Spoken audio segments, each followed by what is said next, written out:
भी सरकार में मंत्री बैठा, कैबिनेट मिनिस्टर, उनके ही प्रताड़ना से, उनके पूरी तरीके से प्रताड़ना की वजह से आज उस बच्चे ने सुसाइड कर लिया। उनका कार्यकर्ता, और मैं समझता हूं कि इनके अभी पूरे परिवार के लोग यहाँ बैठे हैं। ये कल आए थे मेरे पास। जो अत्याचार अन्याय किया है, ये महाराजगंज के रहने वाले हैं, नरकटहा बाजार के रहने वाले हैं, और ये लगातार 4 महीना हो गया, मुझे लगता है फरवरी में घटना घटी है, फरवरी 16 फरवरी मार्च, जो आज ये चल रहा है इस समय, और 4 लोगों के खिलाफ इन लोगों ने उसमें सारी लिख के दिया है, और अभी तक कोई एफआईआर दर्ज नहीं हुई, कोई मुकदमा नहीं दर्ज हुआ, जो कि रिकॉर्डेड है, कोई अब कार्रवाई नहीं हुई। दर दर की ठोकरें ये परिवार खा रहा है। आज इनकी माँ बैठी हैं ये सामने, चंद्रजोता देवी, ये बता रही हैं कि इनकी ज़मीन, इनके गहने, इनकी ज़मीन तक गिरवी रख लिए गए हैं। अंजनी इनकी जो पत्नी है, निषाद पत्नी है, कृषविका बच्ची है, और इनका जो भाई है परमात्मा, ये बैठा है। ये पूरा परिवार अब दुखी है। आज हम सबके पास न्याय मांगने के आप सबके माध्यम से आया है।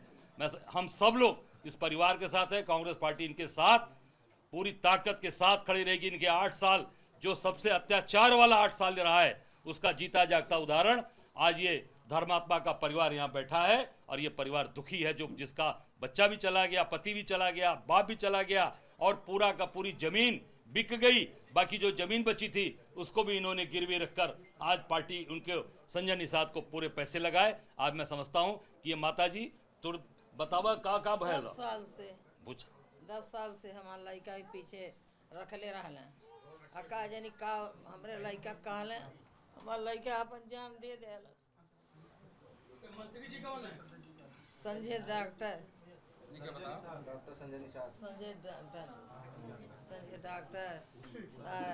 का बोला सरवन, परविंद,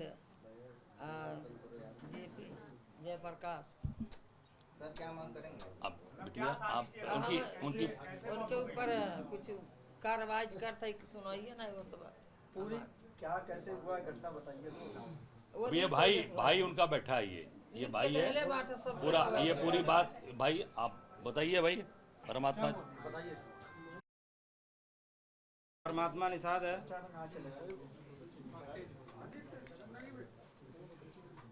और मेरे भाई साहब 2015 से जुड़े हुए हैं निषाद पार्टी से। पहले ये निषाद पार्टी नहीं थी, पहले ये राष्ट्रीय निषाद एकता परिषद हुआ करती थी। जब उस टाइम मेरे भाई दिल्ली रहा करते थे, वहाँ पे प्राइवेट जॉब कर रहे थे वो, तो ये डॉक्टर संजय निषाद और उसका लड़का परवीन निषाद दिल्ली में जाते हैं, मुलाकात करते हैं मेरे भाई से। इनको मालूम था ये लड़का लड़ाकू है और पॉलिटिक्स करने लायक है, इसको उत्तर प्रदेश में लाया जा, अपनी पार्टी में इसको किया जा, ये लोगों को जागरूक करेगा, लोगों को इकट्ठा करेगा।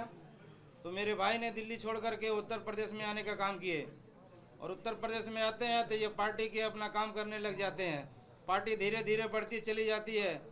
जब उसके बाद में उपचुनाव होता है, गोरखपुर का सांसदी का चुनाव जब होता है, उस टाइम वो सारी पार्टियां मिल करके चुनाव लड़ती हैं। वहाँ पे वो चुनाव फाइट कर जाता है परवीन निषाद, फिर काम करने लग जाते हैं मेरे भाई। करते करते उनको 10 साल हो गए, धीरे धीरे करके आज। तो जब 10 साल हो गया तो तरह तरह का उनके खिलाफ मान लीजिए षड्यंत्र रची गई, कभी उनके द्वारा, कभी परवीन के द्वारा, कभी सरवन के द्वारा, कभी मंत्री के द्वारा, कि तुम बैठ जाओ, तुम ज़्यादा फड़फड़ाओ मत। तो जहाँ भी पीड़ा होती थी हमारे समाज के, तो इनको लोग अवगत कराने का काम करते थे। ये फ़ोन रिसीव नहीं करते थे, तो लास्ट में लोग मेरे भाई को फ़ोन करते थे कि धर्मात्मा भैया आप कहाँ हैं, मेरे साथ इतनी बड़ी अन्याय घट गई है, मेरे साथ घटना घट गई है। मैंने फ़ोन किया लोगों को, मेरे फ़ोन नहीं उठाए, तो मेरे भाई साहब तुरंत ऑन स्पॉट जाने का काम करते थे। तो उनके पास जनाधार बहुत ज़्यादा बढ़ते जब देख लिए इन लोगों ने, ये लड़का मैं जहाँ जाता हूँ मेरे पास 200 आदमी नहीं रहते हैं, एक मंत्री होकर के, एक सांसद हो के, एक विधायक हो के, और ये लड़का जहाँ भी जाता है इसके पास 5000 भीड़ इकट्ठा हो जाती है, इसको किसी न किसी तरह रोको। तो फिर वो मेरा भाई रुकने का काम नहीं करते, क्योंकि वो शहीद भगत सिंह के सिद्धांतों पे चलने वाले व्यक्ति थे, चंद्रशेखर राजा उनके सिद्धांतों पे चलने वाले व्यक्ति थे वो। तो उन्होंने क्या कहा कि चलिए ठीक है, अब से पार्टी के लोग हैं, अपने ही लोग हैं, ये सुधर जाएंगे, बाज आ जाएंगे अपनी बातों से, ये बाज आए नहीं। उसके बाद में जनाधार जब मेरा भाई बोलते हैं 312 से मैं चुनाव लड़ना चाहता हूँ, तो तो ये डॉक्टर संजय निषाद कहता है चलो ठीक है, तुम चुनाव लड़ने लायक हो, क्या तुम 6 करोड़ रुपया दे सकते हो? तो मेरे भाई कहते हैं क्या बाबूजी हर काम पैसे से होता है? ये पैसे के लिए मैंने आपके पार्टी के साथ मैंने काम किया, इतने दिन मैं 10 साल की जवानी अपनी कुर्बान कर दिया। अगर मैं कहीं भी प्राइवेट जॉब किया करता तो मुझे 15,000 की नौकरी मिलती, तो जो डालिए 10 साल में कितना रुपया होता? तो आप पैसे की डिमांड कर रहे हैं, इसके मतलब आप मुझे आगे बढ़ना नहीं देखना चाह रहे। तो चलिए ठीक है। उसके बाद ये बागी हो गए। 2023 में इन्होंने बागी लिखना चालू कर दिया। उसके बाद मीडिया में अपना बताना काम चालू कर दिया। तो फिर जब ये मीडिया में बोलते थे तो उनको मना करता था कि ऐसा धर्मात्मा निषाद आप मत करो, मेरी पार्टी की छवि खराब हो रही है, मेरी छवि खराब हो रही है, मेरे परिवार की छवि खराब हो रही है। तो ये बताइए जब वो व्यक्ति कह रहा 312 विधानसभा से चुनाव लड़ने के लिए, तो आप उसको कह दिए होते। तो फिर ये तरह तरह का प्रोपेगेंडा अपनाने का काम करते हैं। जब ये देखते हैं कि ये व्यक्ति नहीं सुसाइड करेगा, नहीं मरेगा, तो मेरे परिवार पे चरित्रहीन वाला वो दाग उछालने का काम करता है डॉक्टर संजय निषाद और उसका लड़का और एक जयप्रकाश निषाद। यो उसके बाद में मेरे भाई ने, चूंकि मेरा भाई हत्यारा नहीं बनना चाह रहा था, वो सिद्धांतों पे चलने वाला, संविधान के मानने वाला व्यक्ति था।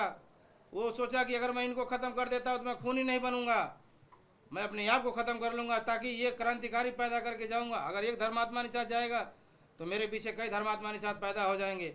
आज वही काम हो रहा है इसके साथ में। मैं तरह तरह का धक्के खा रहा हूँ। जो तहरीर उन्होंने छोड़ रखा था सुसाइड नोट, मैं उस पर न्याय मांग रहा हूँ।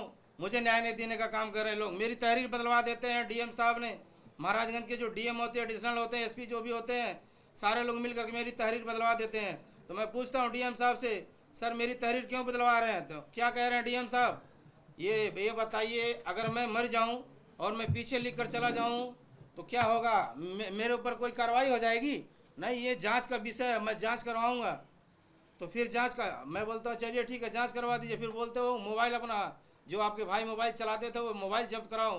वो फिर मैं मोबाइल दे देता हूँ। एक मोबाइल वीवो का था, एक आईफोन का मोबाइल था। वो क्योंकि डॉक्टर संजय निषाद कहा था कि वो पोस्ट किसी और ने किया था, धर्मात्मा निषाद इस तरह से लिख नहीं सकता। तो मैंने प्रशासन को बताया, मैंने प्रशासन को अवगत कराया कि अगर आपको लग रहा है कि ये गलत पोस्ट हुआ है तो आप मोबाइल ले लीजिए, मोबाइल से चेक कर लीजिए, सारे एविडेंस आपको मिल जाएंगे। दूध का दूध, पानी का पानी हो जाएगा। तो जो भी इन्होंने कहा था डॉक्टर संजय निषाद ने और इसके लड़के प्रवीण निषाद और श्रवण निषाद, जो भी इन्होंने कहा था सारा रिकॉर्ड था मेरे भाई के मोबाइल में। सारे रिकॉर्ड अभी इनके खिलाफ मिल रहे हैं। चूंकि प्रशासन में बैठे लोग हैं, ये सरकार कहती है भ्रष्टाचारों की सरकार नहीं है, गुंडों की सरकार नहीं है। ये बताइए मेरा भाई क्या कसूर था? मेरा भाई अपनी प्रॉपर्टी बेच करके गाड़ी लिया था, मेरा भाई अपनी प्रॉपर्टी बेच कर चलता था। आखिर क्या कसूर था? मेरे भाई की जान ले ली। मैं पूछना चाहता हूँ डॉक्टर संजय निषाद से, जिस टाइम मेरा भाई मरा था उस टाइम डॉक्टर संजय निषाद कह रहा था कि प्रेस कॉन्फ्रेंस करके कि झूठे झूठे अफवाह फैलाता था। मैंने उसको दिखाने का काम किया कि देख लीजिए, वो बोल रहा था झूठे के बाहर से लोग ताले मारे थे। मैं भैया वो ऑटोमेटिक लॉक होता जो होटलों में लगता है, वही लोग उनके कमरे में लगा हुआ था। वो अंदर से कमरा बंद करके सुसाइड किए थे। मैं आपसे भी मीडिया भाइयों से मैं कहना चाहता हूँ, ये न्याय अब आप लोग के हाथ में। मैं थक चुका हूँ। मैं आदरणीय बड़े भैया जी के पास आया हूँ, कुछ लेकर के यहाँ से आया था। भैया ने मेरा साथ देने का काम किया है। अभी इनके प्रकार हो न सके कि इनके खिलाफ भी लोग लिखना चालू कर दें, इनके जो चंगू मंगू हैं। तो मैं आपके माध्यम से कहना चाहता हूँ कि इस परिवार का आप लोग साथ दीजिए, क्योंकि मीडिया जो होती है ये भारत का चौथा स्तंभ होता है। मुझे पूर्ण भरोसा है आप लोग मुझे न्याय दिलाने का काम करेंगे। इसी के साथ मैं अपनी बातों में विराम रखता हूँ।